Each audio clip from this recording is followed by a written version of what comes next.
Say, friend, do you have bad breath? Do you need a gum that will help you out with that? Well, we've got the gum for you. Triple them gum. We'll make you fine. The song from the gum commercial.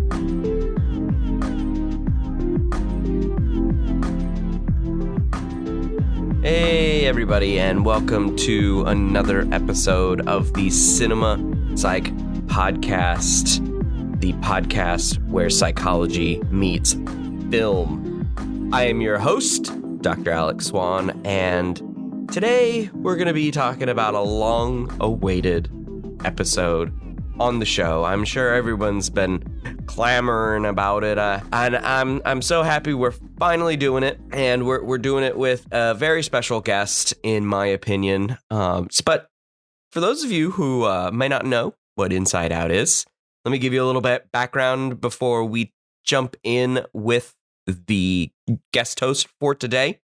So Inside Out came out in 2015. It's a Disney Pixar movie by Pete Docter, who is a pretty big name in the Pixar realm, and then Ronnie Del Carmen, his co-director and his co-story writer. And it stars Amy Poehler, Bill Hader, Louis Black, Mindy Kaling, and Phyllis Smith. Phyllis from The Office. Richard Kind plays Bing Bong. Kyle MacLachlan plays the dad. Diane Lane plays the mom. Like, this is a huge ensemble cast, and many great voice actors also doing little bit roles here, like Frank Oz does the subconscious guard Dave, which is amazing. Frank Oz, voice of Yoda. Oh, so good. And anyways, the story follows the inside of a girl named Riley. She's 11 years old. She loves her life in Minnesota. And, when she's 11, her dad gets a new job. It's pretty hard to tell what exactly he's doing, but he seems like he's pretty high up in maybe a startup. And if they're in San Francisco, maybe it's a tech startup. I don't know. But we follow Riley's journey through navigating a changing childhood and a changing life and a changing environment through the perspective of 5 emotional homunculi, little people inside of her head. And those are the 5 emotions that most of us could easily pick up out of the blue: joy, sadness, anger, fear, and disgust. And hilarity ensues. It's a very touching tale. It's a very poignant tale. And we're going to delve right into the meat of it. My guest host today is Dr. Molly Metz. Molly is an assistant professor teaching stream at the University of Toronto, where she teaches large enrollment, lower level statistics and research methods courses, as well as smaller upper level social psych courses. A social psychologist by training, both her research and teaching are informed by the importance of social relations and autonomous motivation for learning and well-being. Molly, welcome to the program. Thanks, Alex. I am so happy that you are finally on the show. We are the best buddies from grad school, and we have chatted about movies a lot. I think you will agree. We do have slightly different tastes, but I think those tastes, complemented each other. You introduced me to films like Rent and Across the Universe. I have a great memory about Across the Universe that I will never forget. And I introduced you to Indiana Jones. You slept through some of it, but that's okay. But I think we meet at a shared love of Disney movies. So we're going to be talking about Inside Out today. How would you say your research and or teaching relates to film? Well, this one is really easy. Thank you for starting with an easy question. You bet. One of the first new courses that I prepped when I started at the University of Toronto was a social psychology of emotion course. And I teach it almost every term. The last few semesters, we actually watch the movie in class together and talk about it in terms of the research on emotion. You know, what rings true? What theories of emotion does the movie seem to espouse? What do the writers take creative license with? We also talk about what the movie might have looked like if they used a different theory of emotion and things like that. So it's really nice it's a nice break at the end of a semester. Yeah. We do it the last class before they have to do their in-class presentations. But it's also really fun to review course material in this new context and show students how they can use their new knowledge to shape how they consume media and popular culture. That's awesome. And I see that in the notes that you put a what your assignment is. Do you want to briefly describe what that assignment is? Yeah, so it's super low key. This is stuff just on the slides after we watch the movie together. But of course, I need to have a reason to show a Disney movie in class. Do you? So, so at least for a little while, we talk about, just the basics of, the 5 main emotion characters and what their main function is, and a specific example of a behavior or a quote from the movie that demonstrates that function. We talk about what theory of emotion the filmmakers are endorsing by using these 5 characters. We look at what a film about dimensional emotions might look like. And then, just as a way to get them thinking about how they could apply this or be tested on it, I asked them to develop their own test question or writing prompt asking someone to apply course concepts to the film. So I like doing that. I do that in a lot of my classes, actually. It's a nice way to see what they think is important. Yeah. And I get some really good ideas for test questions sometimes. That's awesome. I like that one. Okay, so let's just broaden the discussion before we come back to Inside Out. So I ask all my guest hosts, what do you love about film and why, just in general, you combine film and psychology, as we are psychology instructors. What would you want other film enthusiasts or students to see in the connection between psych and film? Yeah, so I don't have strong thoughts about film specifically. But I just love fiction. I watch a ton of movies. I read a lot of books. That was one thing people bugged me about in grad school, right? How do you possibly have time to read fiction? And I was like, I couldn't not. I refuse not to. I love serial TV and immersing myself in these well-crafted fictional worlds, becoming attached to characters and caring about their outcomes. And I think, some people can be a little bit snobbish about the consumption of media and popular culture. I've heard more than once, like, oh, I don't have a TV. I don't have time to watch TV. Right. I think that's totally unnecessary. Yeah. TV and movies can be so smart. They can be so sharp. And when they're really done well, they can make you think about things in a new way, see the world through someone else's eyes, can tell you something about what it is to be human. And so I love using clips from TV shows or characters from my favorite movies or fictional worlds to, I love using these things in my teaching because it's a way of connecting these, technical jargony terms and theories with something real and engaging. I also think that it's important to remember that, who knows what our students will be doing? Most of them are not going on to be academic researchers. Yeah, that's very true. And that's probably for the best for everyone. And I can almost guarantee, though, that regardless of what it is they're doing, they're going to be consuming media of some kind. And I really do think that knowing the research can make them more critical of cultural messages that they receive from TV and movies, and more appreciative of the ones that do a really great job reflecting what we know about human behavior. Yeah. And I also think when it comes to the production of stories, of podcasts and articles and movies and whatever, that knowing a little bit more about psychology can make for a better story. And I really like sharing that with my students. Yeah, that is a great answer, and I 100% co-sign on it. And I think it gets discounted a little bit. I mean, we were just joking just a few minutes ago about it being like a lazy day of class almost, but it's really not, because you still have to, have your mind work.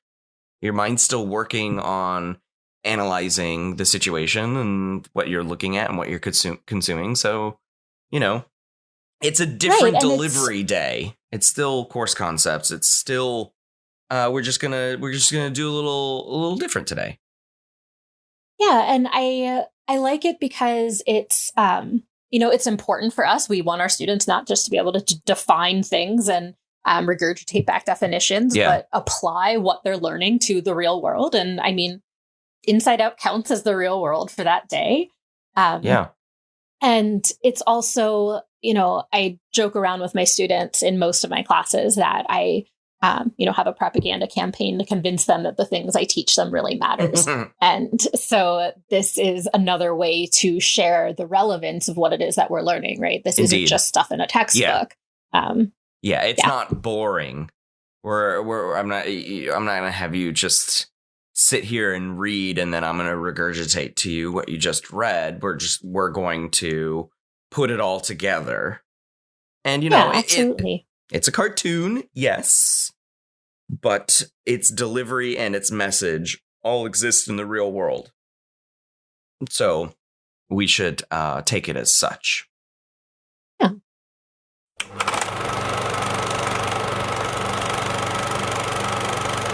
Molly, as I mentioned, we are going to be talking about Inside Out, as you have as well.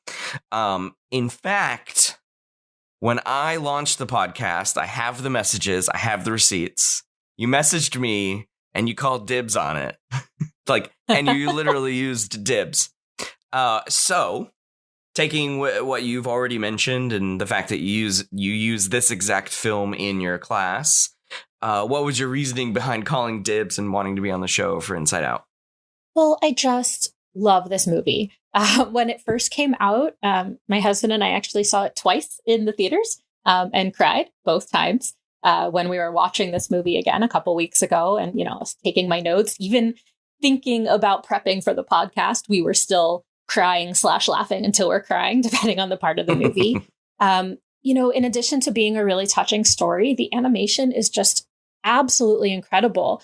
And the movie's a few years old now, but I remember thinking when we were seeing it in the theater that we have just reached this point where the animation, even in kids' movies, is just unsettlingly realistic. I remember thinking that about the scenes of Riley when she was a baby.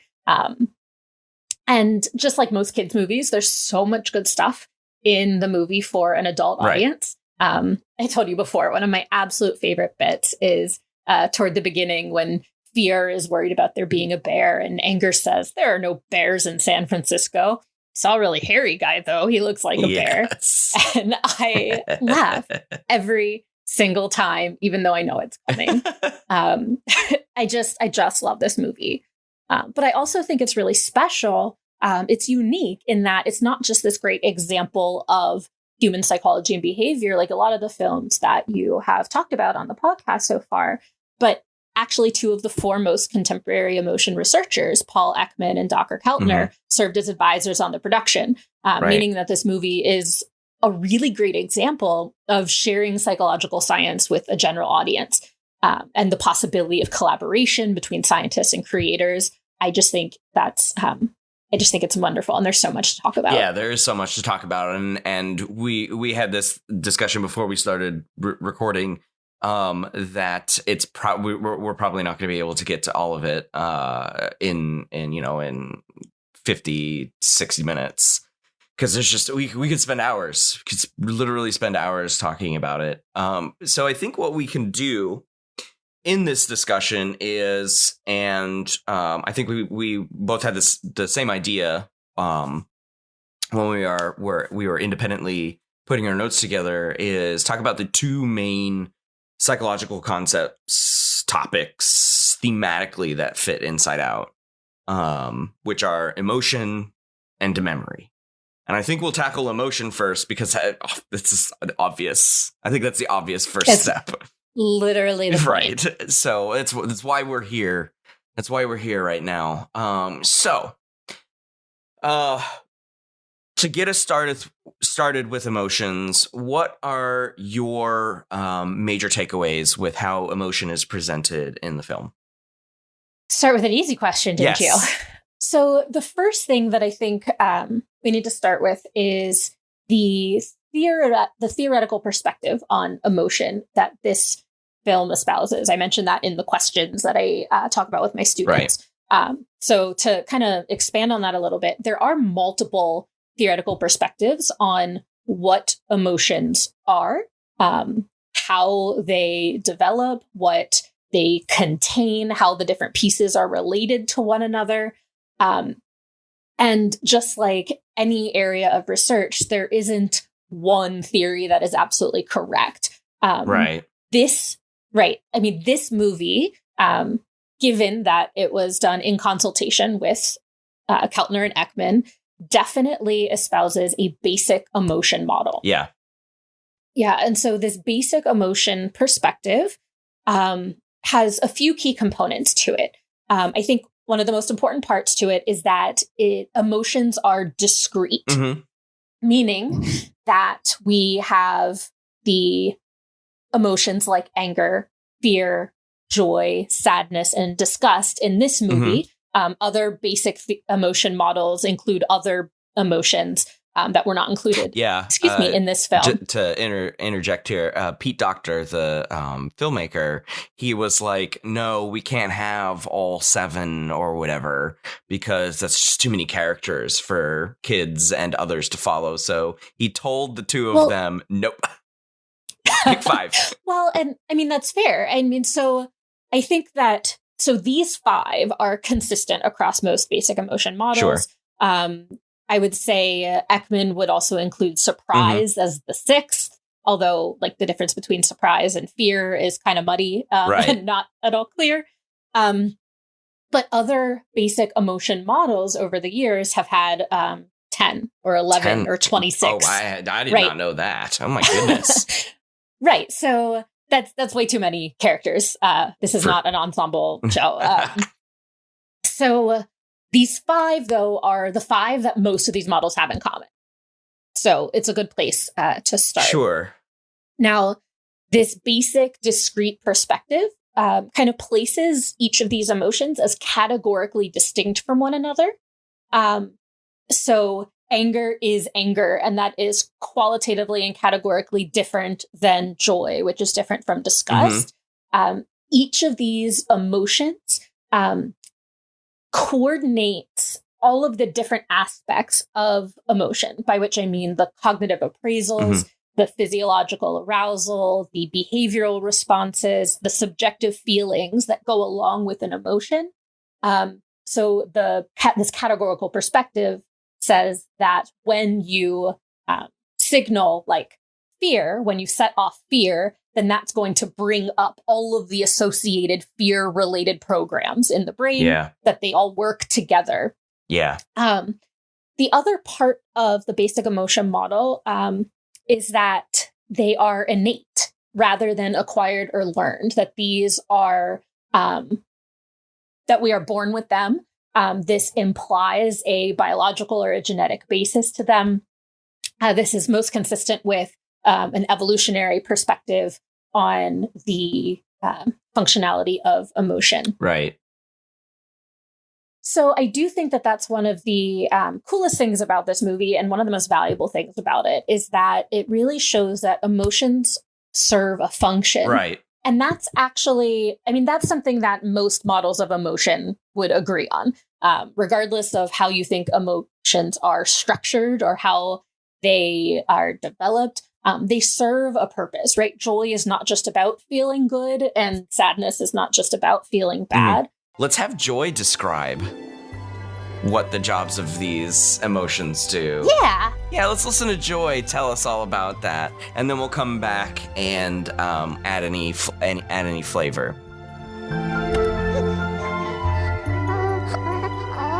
It was amazing. Just Riley and me forever.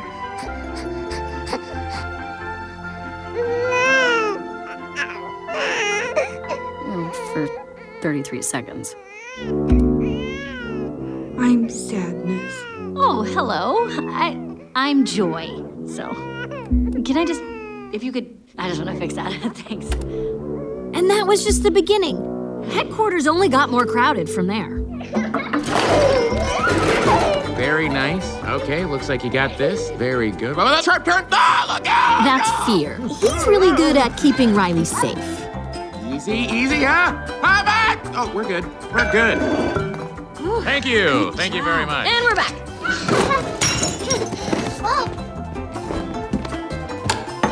Here we go. All right, open. This looks new. Think it's safe? What is it? Okay, caution. There is a dangerous smell, people. Hold on, what is that? This is disgust. She basically keeps Riley from being poisoned, physically and socially. That is not brightly colored or shaped like a dinosaur. Hold on, guys. It's broccoli! Well, I just saved our lives. Yeah, you're welcome. Riley, if you don't eat your dinner, you're not going to get any dessert. Wait, did he just say we couldn't have dessert? That's anger. He cares very deeply about things being fair. So that's how you want to play it, old man? No dessert? Oh, sure. We'll eat our dinner right after you eat this. Riley, here comes an airplane. Oh, airplane. We got an airplane, everybody.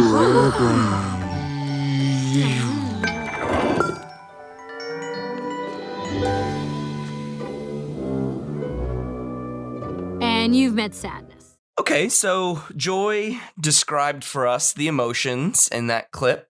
And do you have anything that you want to add to Joy's description, Molly?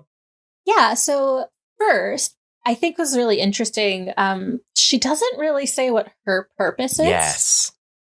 And I like they don't make a big deal out of that. And I think that makes sense. People just kind of assume that joy is just like that. It's just joy, right? Happiness is just about being happy, and it's just a good thing.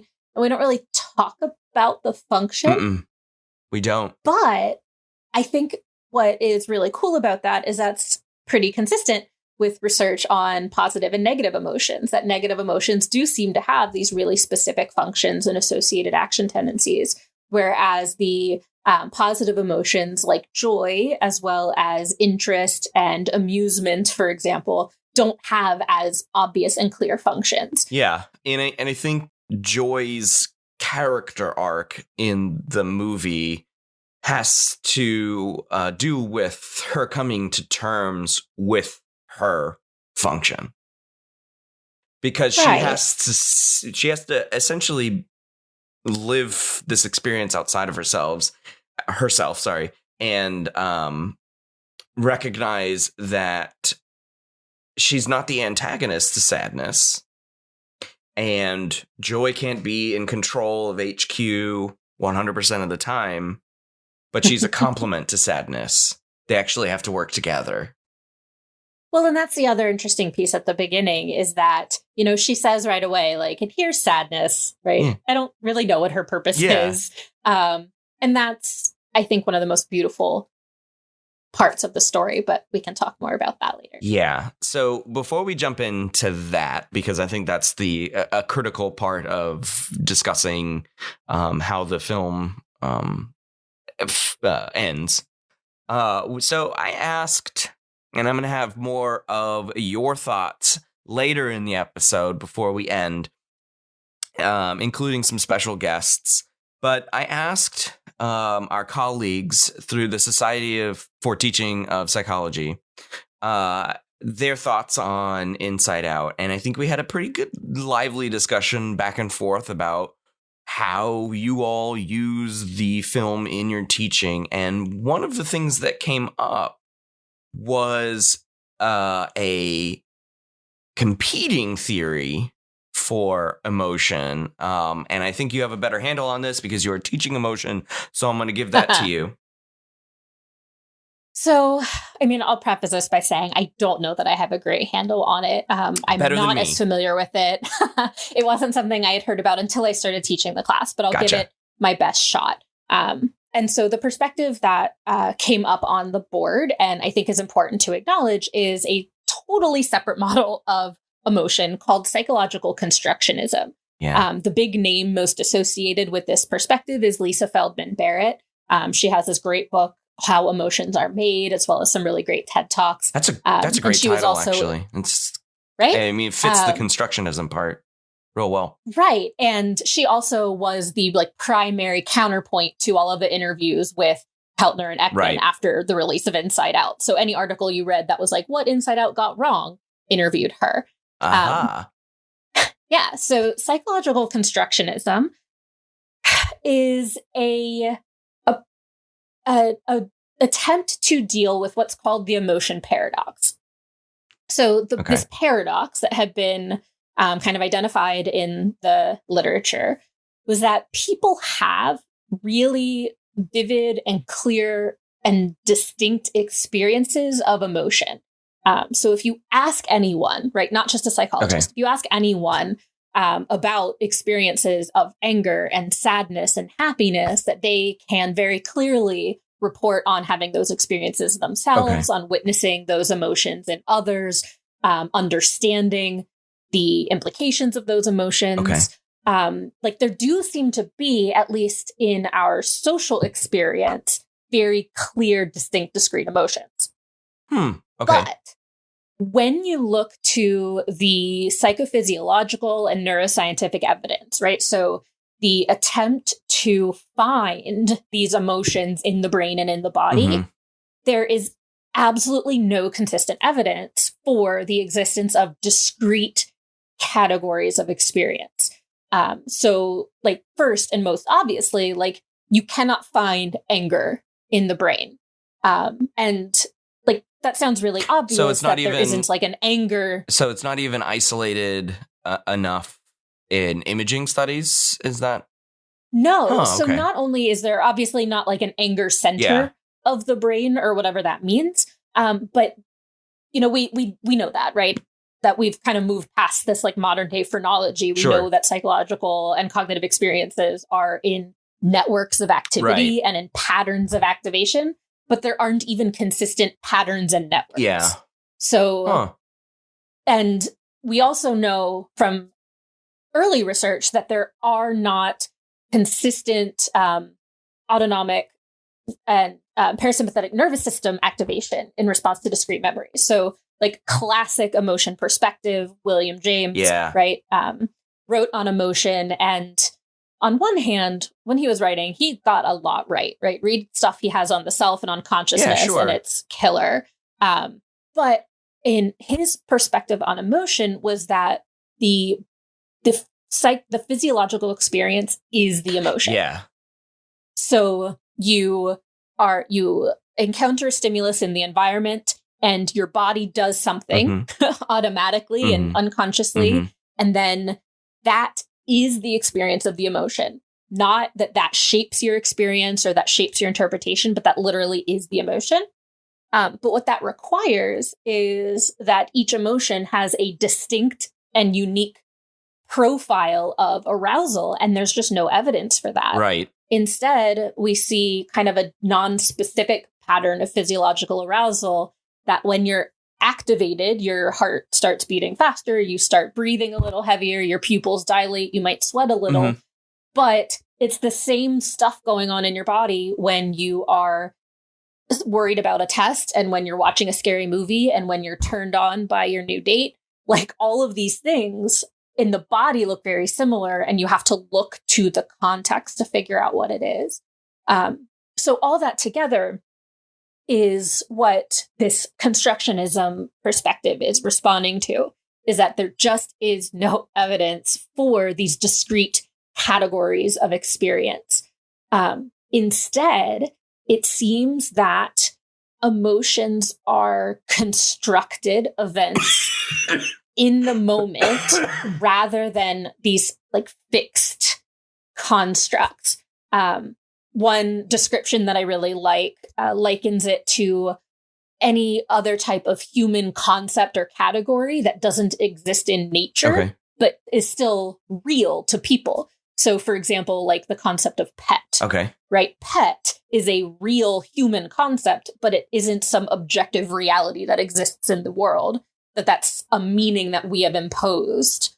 Okay. Yeah, I see what you're saying. Yeah. Yeah. So this perspective says that emotion categories are learned. There's so much more room for learning and personal experience and context and culture. Yeah. That there just aren't these pre-made packages programmed into our bodies or brains. That sounds reasonable, especially the social and cultural pieces to it.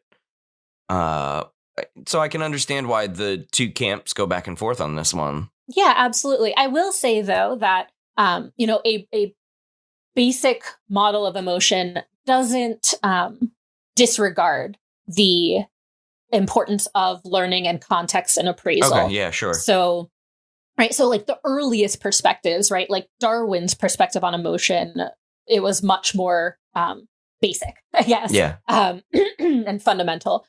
But appraisal still matters a lot. Yeah. And there are, multiple perspectives that allow for substantial variation across cultures, both in the rules that govern what is okay to display or not, or how we regulate our emotions, or what the ideal emotions are that we strive for.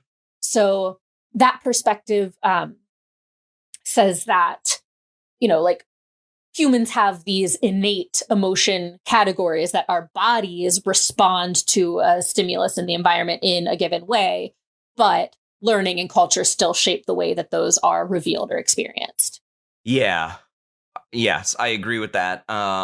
Because of the literature in both the behaviorists' perspective, so in learning circles, and in developmental emotion circles, where children don't come pre-wired to understand that some things are dangerous and other things aren't. And so they actually learn through a series of reinforcement and punishment that some things end up triggering a fear response or a happiness response by looking at their models, and their models being their parents. So yeah, I think that idea is not... We don't need to contain it to just emotion research. We can throw in a bunch of other subdisciplines in here, and I think we coalesce to a reasonable idea. But it is helpful to separate some of those perspectives, because we don't want to say that this is the only thing. And unfortunately, some novice psychologists will go see the movie and they'll be like, well, I guess that's what emotion's like, I suppose. Right. And I mentioned this when we were talking before, too, that, I think that's one of the consequences of having real scientists consult on the film. Oh, right. Yeah. Right. So by having them, doing their interviews and having their names in the credits, that they're signing off on this perspective of emotion. And someone who isn't familiar with the research could very easily say, well, since scientists were involved in this, this must be how it really is. Well, it's hard to tell whether or not people actually do buy into that unless they are, cued to look at that information. How many people look at the credits? Not enough, but oh well. But if you do see that there was consultation from researchers, and you're like, oh, that's the title. Oh, those people. Oh, okay. They know exactly what they're talking about, and they morphed it into a story. And yeah, so it's going to lose some expandability, I guess. Yeah, so I do think that is an important thing to keep in mind, is this film is very clearly espousing a perspective on emotion, but it is not the only one. Yes. And before I forget, I do want to thank Tarita Upchurch Poole for bringing that up in the thread on this. She didn't say don't use her name, so I'm going to use her name. Thank you, Tarita. We appreciate it because it's good discussion. And I got to say, Molly, that was a really good description. You taught me Thank something, you know. So even though I've taught emotion once, I have no idea whether or not I taught that. I can't say that I did. So, all right. Before we move on to the other main topic, I did want to mention, because let's take this back to the movie just a little bit. And the realization, as I mentioned, of Joy and her unwilling. She's very rigid in the beginning, but this quest to get back to headquarters changes her as a person because she spends time, quote unquote, in other parts of the brain. She's lost. And so the outward experience of Riley, reflects that. I'll come back to that topic in just a second. But we learn on this journey with Joy, and we love it because we learn with the character. And that's, I think, the best thing for the audience. That sadness performs a role beyond just making you feel bad, making you, for lack of a better word, sad. And that there is an immense amount of value in sadness, right? If it had no function that would keep us alive, I'm going back to an evolutionary perspective, sorry. If it had no function beyond that, then I'm just taking sadness as a vacuum. Then we wouldn't have it because our genes would be like, this is stupid. Let's get rid of it. It's dead weight, right? Maybe it could be a byproduct, but byproducts, generally speaking, don't have that amount of weight to them, right? In keeping us alive. It is worth saying that it doesn't require an evolutionary perspective to see the function of sadness. Fine. As you know, I really value an evolutionary perspective on human psychology and behavior, but I don't think that's necessary to believe or to think that these emotions have functions, that they serve a role. I'm going to throw my cards on the table and I'm going to say I do, but go ahead. So we learn that sadness has a more profound function, and you see it first when Bing Bong is really sad. I'm going to go ahead and play that clip of him losing his rocket ship to the depths of forgetting. My rocket! Wait, Riley and I were still using that rocket. It still has some song power left. Who's your friend who likes to play?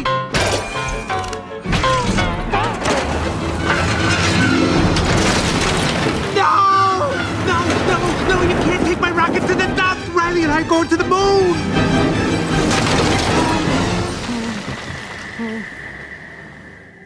Riley can't be done with me.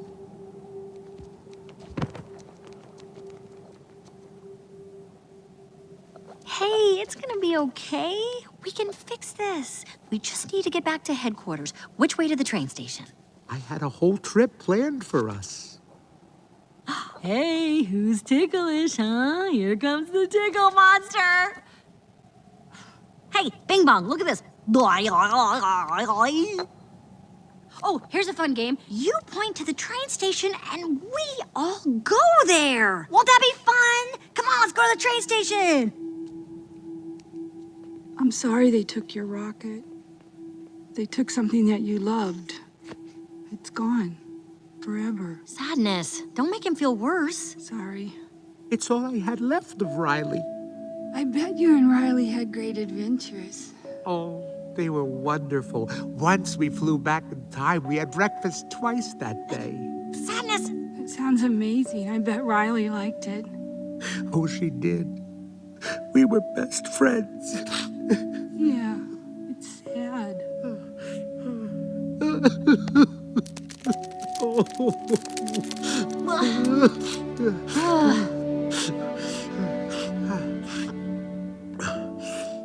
I'm okay now. Come on. The train station is this way.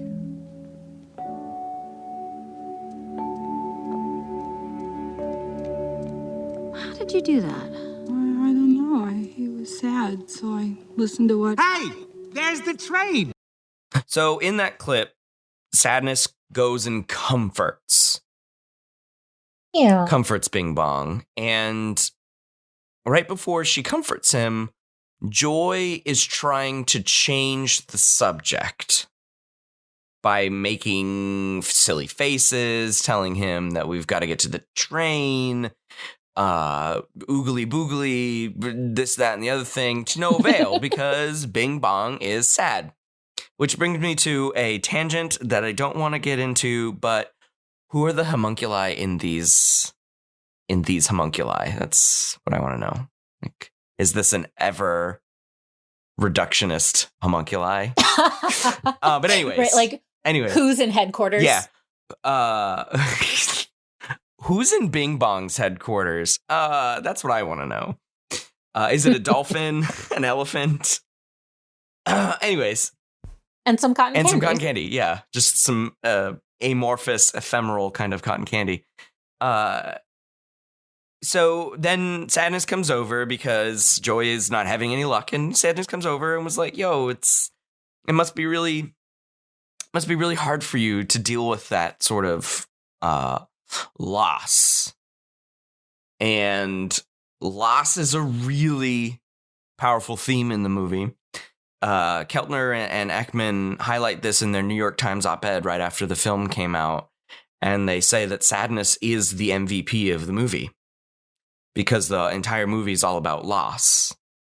Riley loses her home. Riley loses her friends. Riley is losing her childhood. Yeah, it's really sad. And she's losing what feels like a part of her.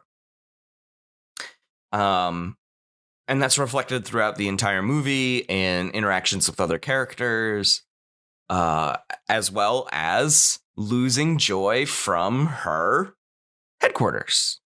So it's all about loss, and Sadness is just perfectly there to encapsulate how you deal with loss. And that's not like grinning and bearing it yourself through all of that pain, all of that sorrow. It's letting that pain and sorrow be you for the little bit. And I think that is just the most important message of the movie. And we see this with Joy, who is always trying to, get rid of sadness or keep sadness, in her circle and not getting in Reading the way. the manuals. Trying to distract Bing Bong when Bing Bong is feeling sad. And we see this in the kind of outside story, too, where Riley's mom says, your dad's having a really rough time. I need you to be our happy girl. Yeah. You can do that, right? Right. And, Riley's 11. She's not going to say, no, that's not reasonable. She's going to say, okay, I'll try. Yeah.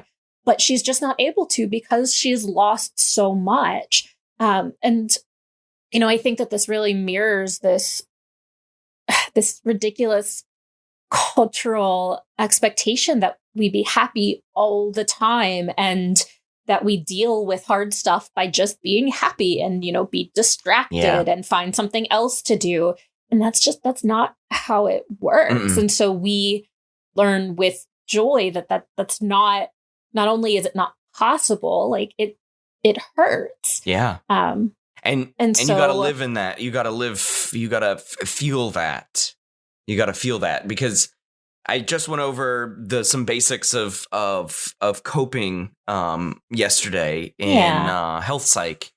And I brought up this idea of toxic happiness, which many of our colleagues mentioned in this in this thread. So thank you to all those folks who mentioned the idea of toxic happiness.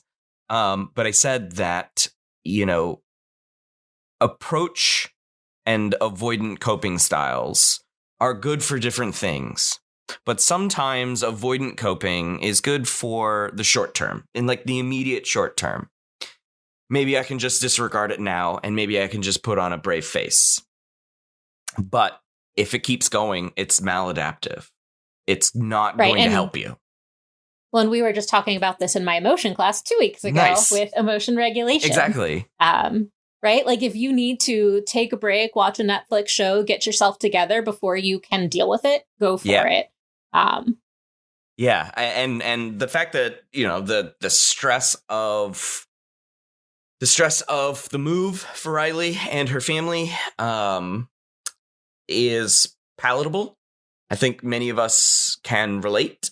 And in the very beginning, there's maybe not. I don't want to say that Riley was actively avoiding, but there was some unconscious avoidance before joy and sadness get sucked through the tube and end up elsewhere. Yeah, I would instead of using the word avoidant, because she wasn't like trying to distract herself. Exactly. Instead, I would use the term expressive suppression. Okay.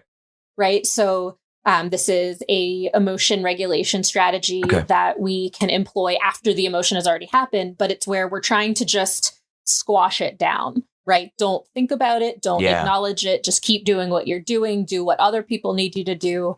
And in the short term, it can feel functional because you can still go to school or do whatever you need to do. But it's not good for us. It's not good for us physiologically. It impairs our ability to encode and retrieve memories about the situation.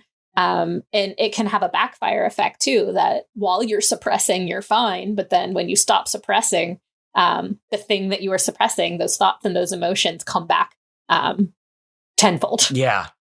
Yeah, they come back with a vengeance. And if you're not ready to deal with them, oh boy. Oh boy, it's rough time, isn't it? Yeah.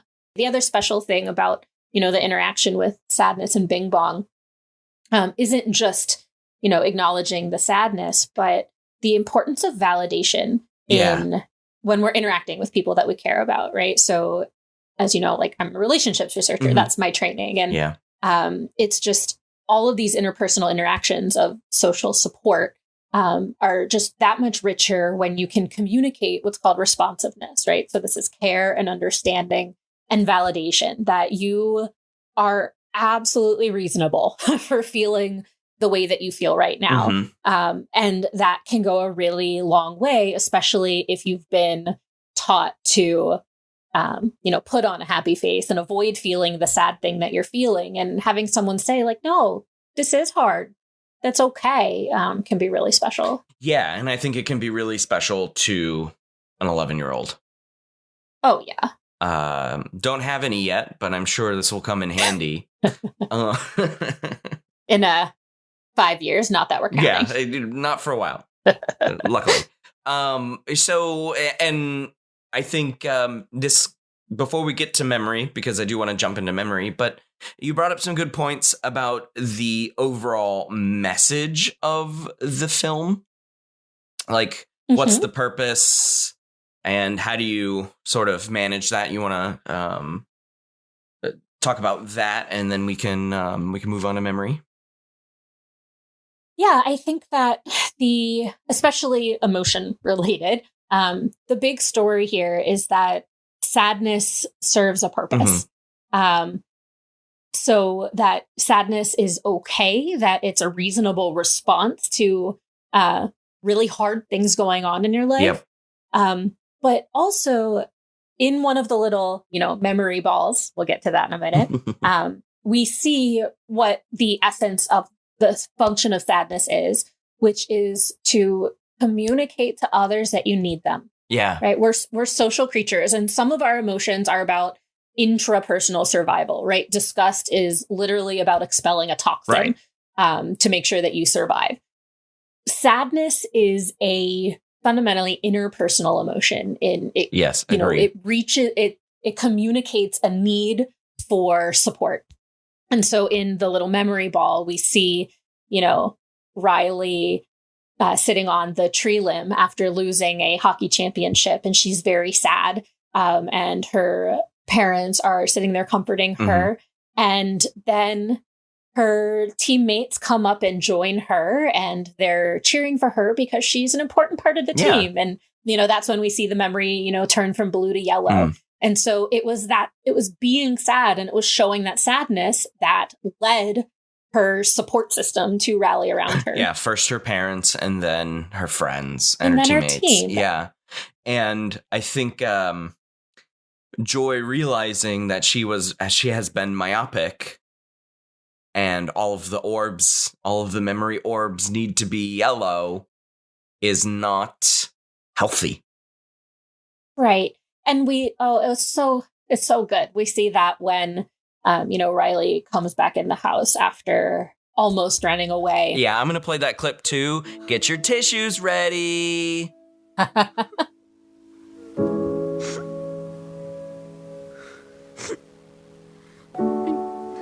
know you don't want me to, but I miss home. I miss Minnesota. You need me to be happy, but I want my old friends and my hockey team. I want to go home. Please don't be mad. Oh, sweetie. We're not mad. You know what? I miss Minnesota too. I miss the woods where we took hikes. And the backyard where you used to play. Spring Lake, where you learned to skate. Come here.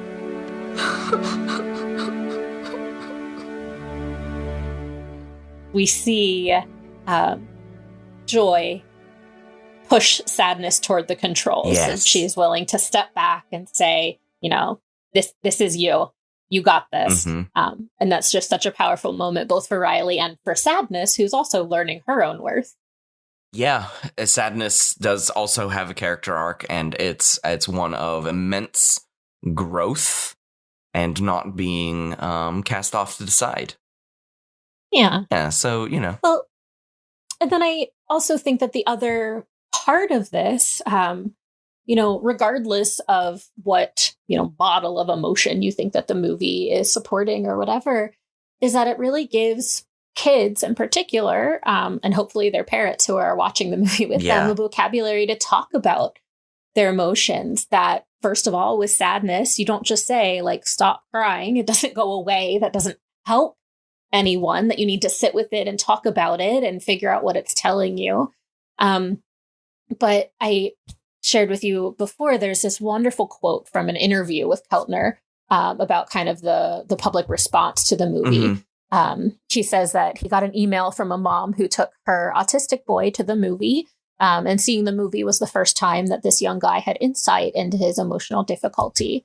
And he said, "Mom, I know I have anger, fear, and disgust, but I really struggle with sadness and joy. I don't know where they are." And that this was this breakthrough moment, that it was the first time that they were really able to talk about emotion. And this is something that we can all, I think, benefit from, and being able to put words to what we're feeling without judgment or moral, assigning moral value to our emotions, but being able to just identify them and figure out what they're telling us, I think, is really valuable. Yeah, I mean, what Keltner is saying there is that this autistic boy grew his emotional intelligence a ton. So we're going to take a quick break. So I'm going to try this first time. I'm going to take a quick break. Well, I have a little special treat after the break.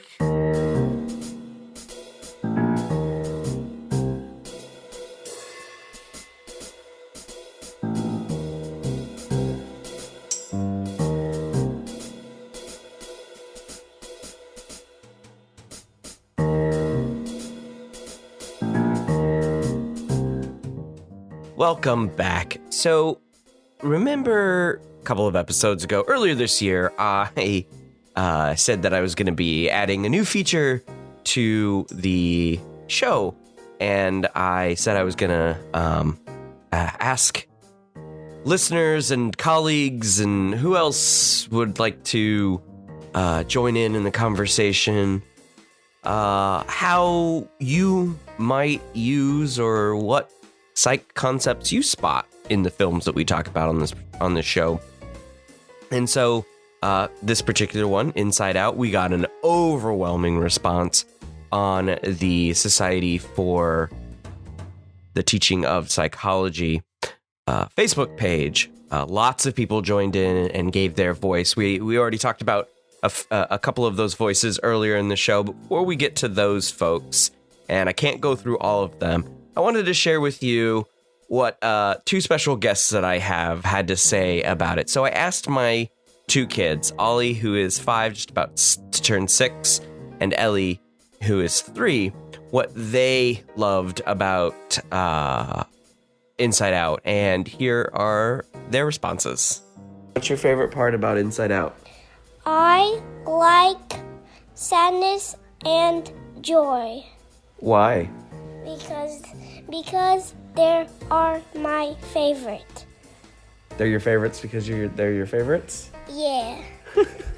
I love the blue girl, the green and the blue, green and blue. Green and blue? Yeah, green and blue. Green? Who's green? Her. You had down here like me. Yeah, do you know her name? Yeah. Disgust? Yeah, that. What about anger? He had fire. He has fire? Yeah. And you like that? Yes. You sure? Yes. What else does he do? He does do fire. It's Bing Bong song. He does. You like to play a ping pong, ping pong. He does ping pong, ping pong. Song about it. It's hard. So, yeah, those are kids for you. Two young kids for you, not knowing what the hell Daddy's asking about. So, to your responses, to the listeners and colleagues, there was some great input from you all on Facebook, and here's what a few of you had to say. So Jennifer Jurgensen McGee, I hope I got that right, says she uses it for memory degradation, adolescent development. So, the toy village gets destroyed for the love interest. The peppermint gum song. Chris Caps Mflet, I hope I said that right, co-signs our discussion about toxic positivity, and as well as the role of sadness, especially when sadness comforts Bing Bong. Shayna Punim says that she uses it to show what happens when depression when folks go through depression, lack of feeling and numbness, and it's not feeling sad because sadness isn't in headquarters because the control board goes gray. Folks like Mary Saksawa use it for the example of dualism when teaching consciousness. I think it's amazing. Brian Nolan, of course, uses it for emotions the best. Julie Murray uses it in her intro psych class to talk about memory and rehearsal in memory, which is a really good one. And thank you for giving me the consent, Julie, to say your name. Appreciate it. Jessica Brennan uses it for middle childhood social emotional development, which is perfect because Riley is 11 years old and she's, moving on. Alyssa Rodkey talks about it in reference to one of the foremost voices in emotion theory, who is Magda Arnold. And she graciously linked Magda Arnold and her theories to us in that page. And so many, many more posts, and that's the kind of response that I want to add to this program. So thank you to all who shared their thoughts and opinions on Inside Out.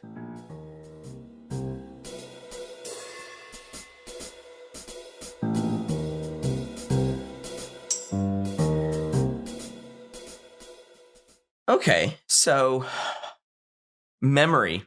Let's talk about memory. Okay. Okay, I have to get this off my chest at the beginning.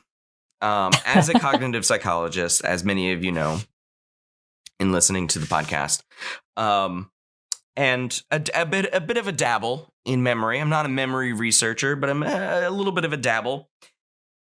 Now, there are things that I like about the memory, and there are things that I don't like about the memory portrayal in this movie. And I have to get the negative Nancy one off first. And I had a Twitter rant about this one. I don't know, several months ago. And it is the fact that the vast majority of the memory orbs that we see from Riley are in the third person, even though it's established in her very first memory, which was first person, that's how they work. They didn't even follow the own logic.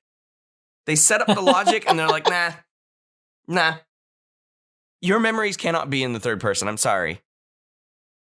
They are, and we'll go into this more. I noticed your notes. We'll go into this a little bit more, but it gets me. I know it was a artistic choice to give the audience their perspective. Like, it doesn't, I get it. It doesn't work stylistically. It doesn't work story-wise to have Riley just sitting on the tree branch, staring off into something and waiting for her parents to come up. You have no perspective as the audience. You're like, why are we looking off into the middle distance? We need the perspective of Riley, slumped over on the tree branch for the sad part of the hockey emotion. Right. I get it. But you're going to grumble about it. I'm going to grumble about it because they if they were going to do that, they should have just made all of them third person. Should have just made all of them third person. Oh boy. All right. Feel better? I do. Just a little bit. Maybe a little bit. But what did you spot in memory, Molly? So I will start with the things that I liked. All right, fair. It's a good counterpoint. I liked that, or maybe not liked, but no, I liked that, the whole kind of system shuts down at sleep. And that's when, all the new memories from the day get sent back into long-term memory. That is good. And we don't know a ton about sleep, but we do know that sleep consolidates memory. Yeah.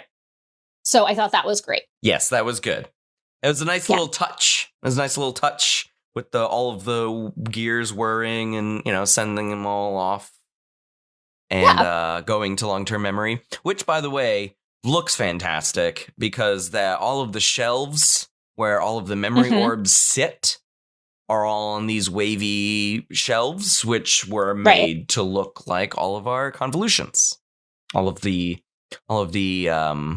roundy bits that sit on our heads. That's the technical term. I do not think I realized that until now. Next time you watch, when they look out at the Islands of Personality, if you just stare right back at it, you'll see that they're wavy. No, that makes total sense. I like that. The one thing that is about long-term memory, though, is so first of all, it does seem endless. And as far as we know, long-term memory, we haven't found the storage or time limit of it yet, as far as I know. Right? Yeah, death. That's okay, the time limit. There we go. That's the limit. Yeah. But the forgetting part, I'm not sure what to do with that. Because it is true that things that we don't repeatedly return to or that don't have a lot of significance to us do get forgotten, and that they're harder to retrieve. Yeah. Retrieval failures. But that pit of forgetting where, you know, Bing Bong goes off to die. Like, that makes it seem permanent. It does. And it could be. We don't know, because the phenomenological issue with forgetting, and specifically failure to retrieve, is we can't observe the fact that you can't retrieve something. Right. And so is it because it's gone or because there's some issue in the process? Yeah. Right. So I wasn't sure what to do with that. I will say, though, that I really love the little, you called them mind workers. I always called them like forgetters. Yeah, they're just mind workers. They're mind workers. And Paula and Bobby, which are the names of the voices, the comedians who voice them. Exactly. And I love them. And so I do really enjoy their little bit, and they're identifying which things to suck off the shelves and send into forgetting. Yep. Phone numbers. We don't need all these. They're in her phone. Just forget all of that, please. Hi. Forget it. I need to find Friendship Island. 4 years of piano lessons. Yeah, it looks pretty faded. You know what? Save chopsticks and heart and soul. Get rid of the rest. Are you? U.S. presidents. What do you think? Yeah, just keep Washington, Lincoln, and the Fab one. Forget them. Which is interesting, because it seems like the forgotten ones, or ones that don't have memories attached to them anymore, maybe they're semantic memories when they turn gray, versus the colored ones, which are episodic memories. Right. I'm not sure what meaning to assign to that. And so when they're sucking up because I just watched this today to record the Triple Dent Gum bit. When they're sucking them all up, they suck ones that are colored for the various emotions, while also sucking up some gray ones, but then they leave gray ones on the shelves. So I don't know what the rhyme or reason is to that. They just look like they're, kind of almost arbitrarily sucking with the vacuum. The wasteland of forgetting, you're right. I was going to add to this and say that they disappear. Maybe that was, I like to think, maybe I'll say that this is my speculation, and Paul Ekman and Dr. Keltner could say, no, fool, what are you talking about? I think that's exactly my how they speculation would say is that is maybe pruning, in the sense that if you think about the orbs as a representation of neurons, or a collection of neurons, that when they go down into the pit, that they actually go through a culling and apoptosis, and they're done. Those cells are no more. That's what I like to think of. So no one else can see this, but I'm looking at you skeptically now. Okay. I mean, this is an issue with, I think, this kind of like in the brain perspective of the whole movie, is that it's kind of implied that like personality and emotion and memories are like objects. Yes. That can, or locations that can be isolated in the brain, and that's just not how it works, as far as we know. And so that's why I'm not sure so I think it's a really big leap. No, I think you should let me have this one. It's a moderately sized leap. I have to, otherwise I can't, it's like the third person memories thing for me. Okay, if that's what we're going to do, I have to to make give it a sense of process. It has to have a process. Now, you're right about... We can hold on to that until we can replace it with a more reasonable model. Or, ask what Pete Docter was up to when he did that. Right. Mr. It Doctor. Reminds me of one of our professors in grad school used to say that, like, all models are wrong. We're just trying to find, like, the least wrong. The least wrong one, yeah. I will tell you I think your model is wrong, but we can hold on to it until we have a less wrong one. Stabs me right in the heart. I thought I was being clever. And when you talk about Disney movies, that's all you want to be, is clever. Clever. Yes. So that's why I wrote maybe cold, but that's fine. It's fine. It's fine. Okay. It's fine. I can work with that. I'm totally okay with you taking a dookie all over my dream. It's fine. It's not like it's the first time. We've been friends for like a decade. Yeah, it's true. All right. So any other tidbits that you want to mention before we I think tie a nice little bow on this one? I would say, so this is something that neither of us have particular expertise in, although at least you're living it, is that developmentally, there's some really interesting things to see in the movie too, right? So emotion and memory are the big ones. Yeah. But there's also some cool stuff about personality and about development and coping in a more like kind of clinical perspective. So I think you could get a lot out of this movie, whatever perspective you're coming from. But so that's one thing that I do think is nice is so that, joy is the first emotion to appear. Mm-hmm. And that's pretty consistent that like positive and negative happen really quickly. Yeah. And then the other emotions appear over our development. We do also see the switchboard get more complex, right, when she hits puberty. Mm-hmm. And that is certainly true. And the older we get and the more we develop, the more complicated and like mixed our emotions can be. Yeah. And I do think another important piece is that it's really representative of what would be happening in Riley's life anyway. Like obviously she's going through major life changes, but around middle school, girls in particular do experience a pretty deep drop in the positive emotions that they experience and experience higher levels of depression and negative emotion. Yeah. So developmentally, that's appropriate too. Yeah, and it's just unfortunate for Riley that the two co-occur. Oh, yeah. And that she does this big Talk move. about a 1-2 punch. Yeah. Mm-hmm. And then the third punch, the hook, the left hook is her mom being like, yo, be my happy daughter. Because I need some joy in my life. Because that brings me to my tidbit, which is how other people's minds are set up, how other people's HQs are set up.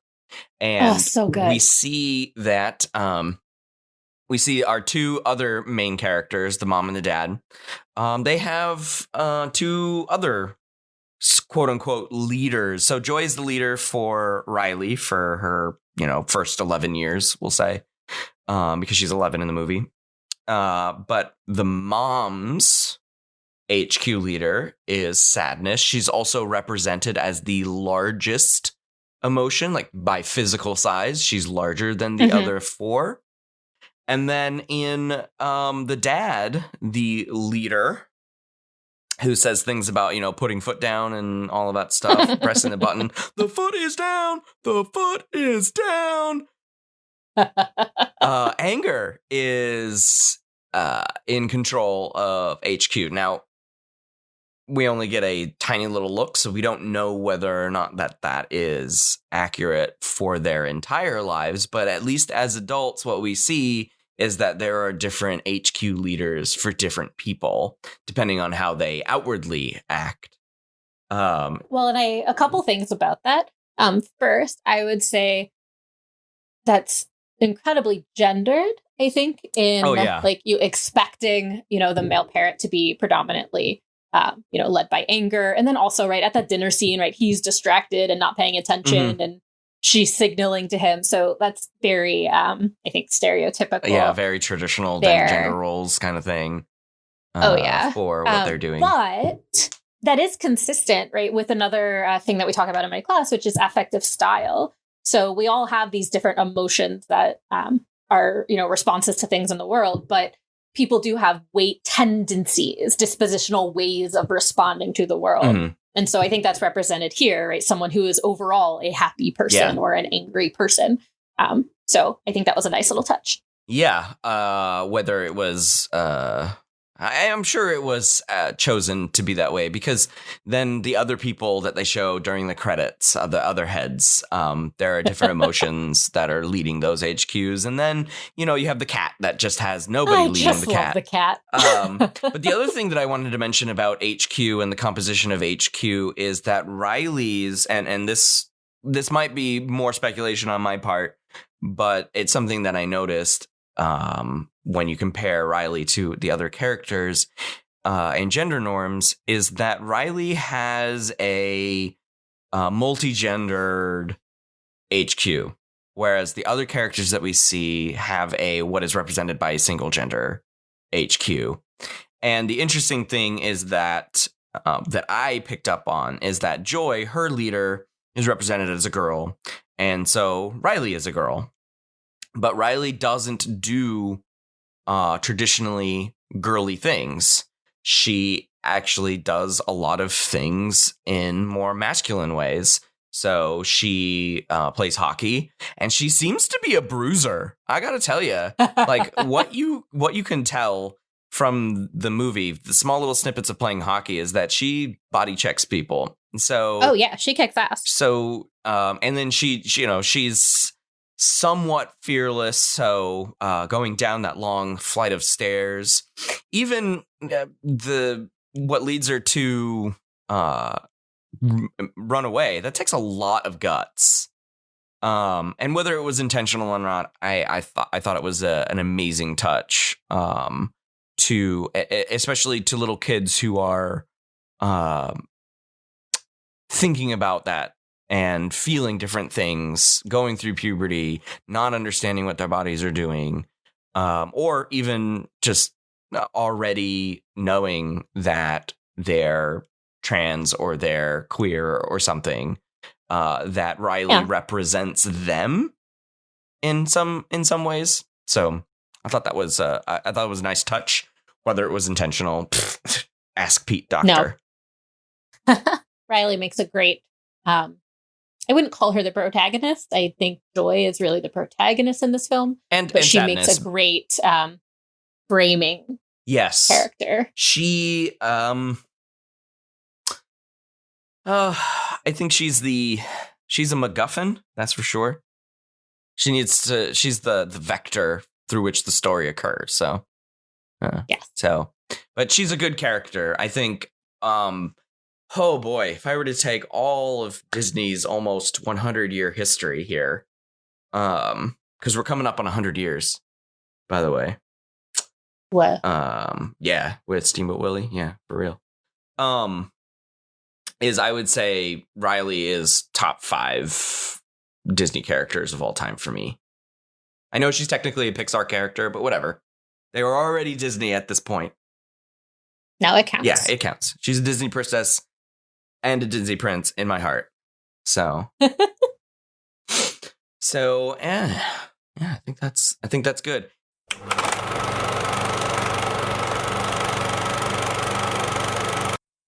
I want to thank Molly Metz for joining me to discuss Inside Out.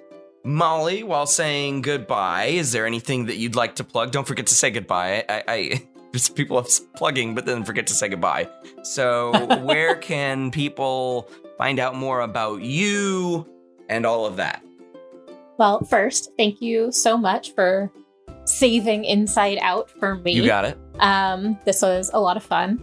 And I don't have any individual or personal projects that I'd like to plug, but I will say that my most treasured professional association is the Society for Teaching of Psychology, APA Division II. You can find amazing resources and support on the website, teachpsych.org, as well as on Facebook and on Twitter. And if you like the resources and you get some help out of them, consider becoming a member. You can join on the website for just $25 a year, and I think it's a pretty great bargain. And you don't have to be a member of APA if you don't want to. And you don't have to be a member of APA. So, would you mind if I link them to your academic website? You are welcome to do so. I should probably update that soon anyway. It is mollyametz.com. Nice. I'm going to go ahead and link that in the episode description. So, listener, I have a question for you. Do you love the podcast? Are you enjoying it? Well, I hope so. And if you have the opportunity to, consider giving us a bit of help. We want to keep this going, and we don't want to do advertising. And if we can, not do advertising, that would be amazing. So if you have the ability to, please contribute. to the podcast today, we would definitely appreciate it. And keep on sharing, keep on liking, keep on giving us your feedback. We appreciate the support. And until the next episode, thanks for listening.